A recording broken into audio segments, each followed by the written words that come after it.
श्रीमद् भगवद गीता अध्याय 3 श्लोक 40 से 43 तक।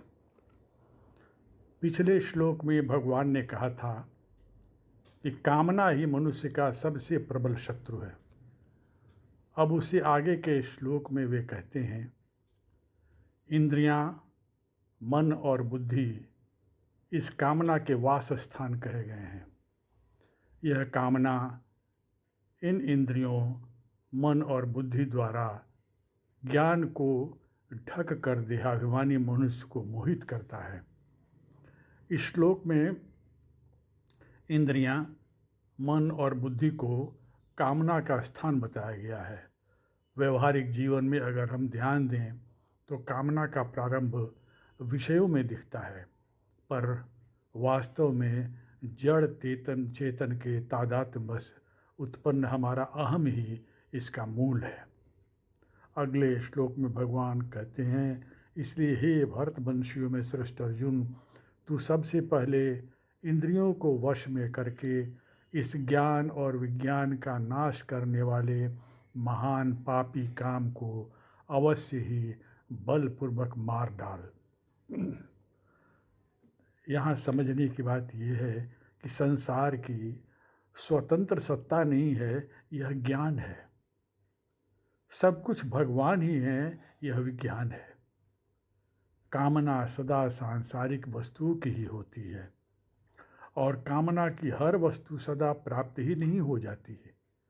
इस तरह साधक को न तो यह काम ज्ञान प्राप्त करने देता है, न विज्ञान ही। इसलिए भगवान इसे बलपूर्वक मारने का आदेश देते हैं।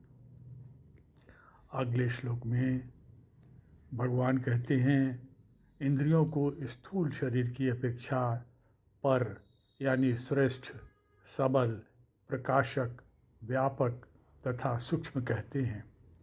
इंद्रियों से पर मन है, मन से भी पर बुद्धि है और जो बुद्धि से भी पर है वह आत्मा है।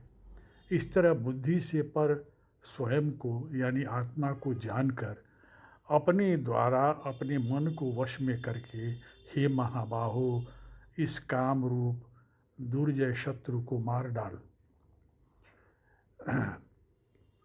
यहाँ पृथ्वी, जल, तेज, वायु, आकाश, मन, बुद्धि तथा अहम, ये 8 प्रकार के भेदों वाली अपरा प्रकृति है। बुद्धि से भी पर जो अहम है, इसमें जड़ व चेतन का तादात्म्य है। उस अहम के जड़ अंश में काम रहता है। तात्पर्य है कि काम विकार रूप अपरा प्रकृति जड़ में रहता है, परा प्रकृति यानी चेतन में नहीं, परंतु अहम के साथ तादात्म्य करने के कारण उस काम रूप विकार को चेतन यानी जीवात्मा अपने में मान लेता है। जब तक अहम रूप जड़ चेतन का तादात्म्य रहता है,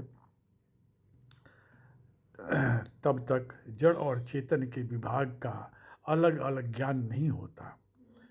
जब तक तादात्म्य है तभी तक काम है।